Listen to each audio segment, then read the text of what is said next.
जिंदाबाद जिंदाबाद जिंदाबाद कमलेश पासवान जिंदाबाद जिंदाबाद जिंदाबाद जयप्रकाश निषाद जिंदाबाद जिंदाबाद जिंदाबाद नीरज शाही जिंदाबाद जिंदाबाद जिंदाबाद अंतर्यामी सिंह जिंदाबाद जिंदाबाद जिंदाबाद विनय जायसवाल जिंदाबाद जिंदाबाद जिंदाबाद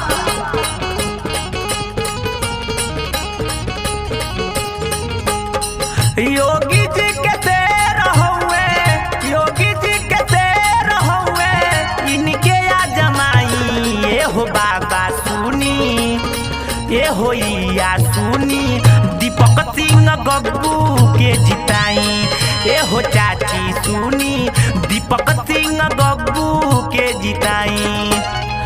योगी जी के शेर हुए, योगी जी के शेर हुए, इनके या जमाई ये हो चाची सुनी, ये हो चाचा सुनी, दीपक सिंह गब्बू के जिताई, ये हो बाबा सुनी, दीपक सिंह गब्बू के जिताई। गोर लागत ये चाची ये चाचा प्रणाम।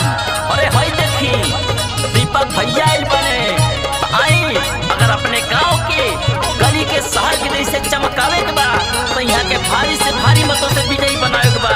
ए चाचा ए चाची ध्यान रहे, ए भैया ए भाभी ध्यान रहे, आपका अपना प्रत्याशी भाई दीपक सिंह गब्बू को चुने।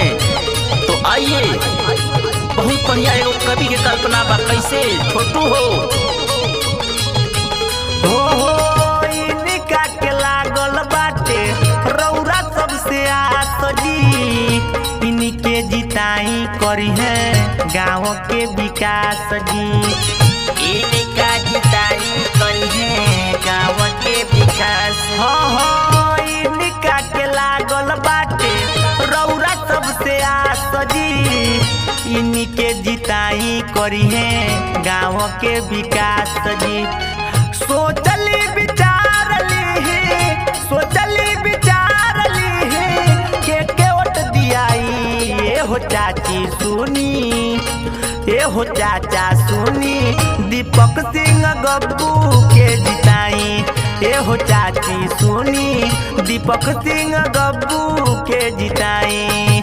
वार्ड नंबर 25 पश्चिमी भलुवनी से जिला पंचायत सदस्य पद के कर्मठ एवं संघर्षित प्रत्याशी भाई दीपक सिंह गब्बू को भारी से भारी मतों से विजयी बनाए।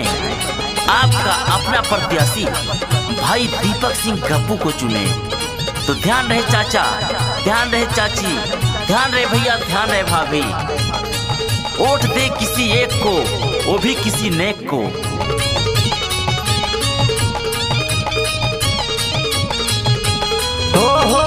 दीपक सिंह गब्बू हुए सबका से प्यारा हो, दुखिया गरीब सन के करे ने सहारा हो, दुखिया गरीब चाची सन के करे ले सहारा हो। दीपक सिंह गब्बू हुए सबका से प्यारा हो, दुखिया गरीब सन के करे ने सहारा हो। घरे घरे जाके चाची, घरे घरे जाके दादी, सबके समझाई, ये हो बाबा सुनी, ये हो या सुनी, दीपक सिंह गब्बू के जिताई, ये हो चाची सुनी, दीपक सिंह गब्बू के जिताई।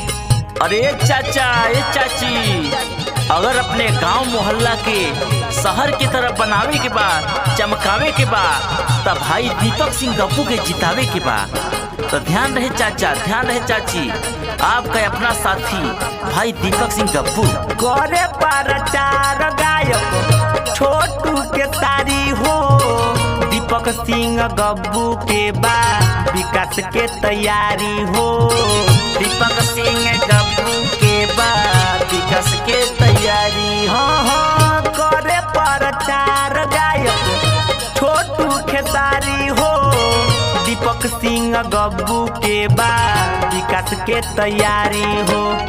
मांगतारे ओट घरे, मांगतारे ओट घर घर, सिरवा झुकाई, ये हो चाचा चाची सुनी, ए हो चाचा सुनी, दीपक सिंह गब्बू के जिताई।